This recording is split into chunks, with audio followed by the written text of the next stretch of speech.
Before I became a stay-at-home mom, I had this picture in my head. Days filled with snuggles and baking cookies and reading books on the couch, and this deep sense of fulfillment that everyone said I would have. But when reality hit, it looked different. I was home, yes, but instead of being filled with joy, I was filled with anxiety and depression. I'd ask myself, why am I not happy? Why does this feel so heavy when I should feel so grateful? And that guilt, that voice saying, you should be thankful, just made the anxiety and depression worse. So today I want to talk to you what it's like finding meaning as a stay-at-home mom with anxiety and depression. And hopefully, if you have felt these same things, you'll know that you're not alone. Let's start with the expectations versus reality. The expectation is that if you're home with your kids, then you're living the dream. Your husband is paying all the bills, so you don't have to go to work. You're supposed to be soaking up every moment, loving the playtime, keeping the tidy home, and feeling so fulfilled. But here's the reality, at least for me. Anxiety makes you constantly question yourself. Am I doing enough? Am I being present enough? Why do I feel so panicked when the house is messy or when the kids are being too loud? And depression, it adds another layer. It's waking up thinking, I can't do this again today. It's going through the motions, but inside you feel completely numb. I remember standing in the laundry room one day, folding my son's socks and thinking, this is supposed to be meaningful, but instead I felt nothing. I just felt numb. And then I'd spiral, because if I don't find meaning in this, what kind of mom does that make me? That guilt deepened the depression and fed the anxiety, and it was an endless cycle.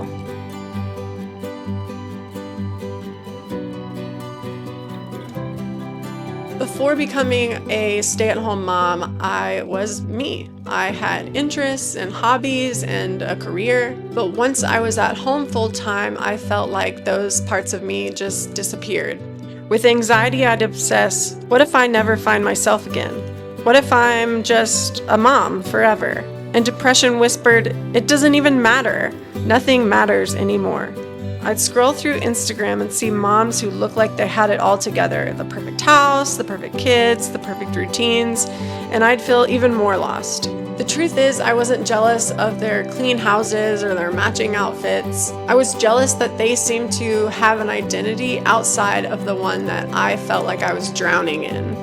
Naming that loss, actually admitting to myself I've lost pieces of who I am, was very painful, but also the first step in realizing I could start to rebuild those parts slowly. My anxiety and depression show up in the little everyday moments of life. For me, anxiety looked like this. I'd panic if the kids were being too loud. I'd spiral if the house was messy, thinking, I can't let anyone see that I'm failing. My brain would race with every what if possible. Depression looked like this. Meals felt like a mountain to climb. The thought of playing or engaging sometimes felt impossible. Even the simple act of getting dressed in the morning just felt like it was too much. And here's the thing, we don't talk about this enough.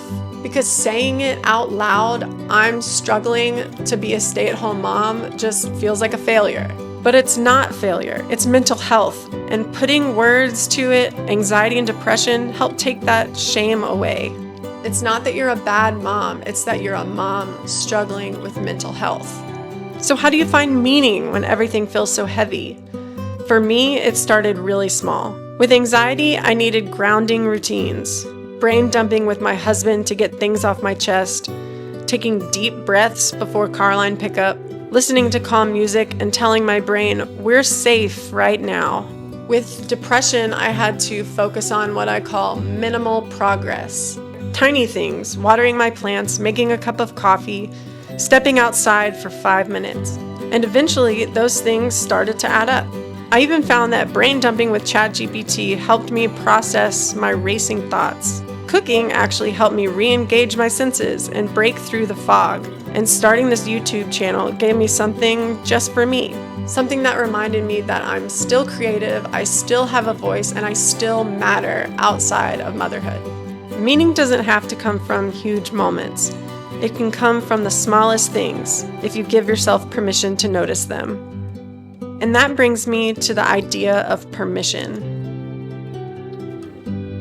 Anxiety tells me if I take time for myself, then I'm selfish. And depression tells me, why bother? Nothing is going to change. But here's what I'm learning. Giving myself permission to rest, to create, to pursue something just for me, it's not selfish, it's survival, it's healing. Sometimes it's choosing to sit down and film a video like this instead of cleaning the kitchen. Sometimes it's going for a walk without the kids or spending 10 minutes on a hobby no one else cares about but me. And you know what? When I do those things, I actually show up better as a mom. I'm calmer, more patient, less resentful. Taking care of my mental health actually makes me a better parent. It's not selfish, it's necessary. Here's what I want to leave you with. Finding meaning isn't a one-time event. It's not something you stumble on and never lose again. It's something you build every single day.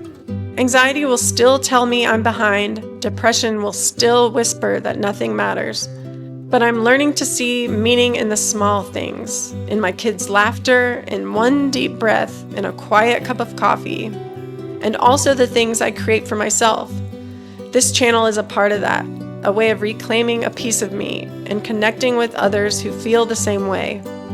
Your meaning might look different. It might mean gardening or writing or painting or volunteering or just the tiny routines that help keep you grounded. Whatever it is, it still counts. So if you're in the thick of it, just remember, you're doing better than you think you are. You're not failing, you're building meaning, even on the days it feels like survival mode. Being a stay-at-home mom with anxiety and depression doesn't get talked about enough. But meaning can be found little by little in the choices and the moments that we create in our day.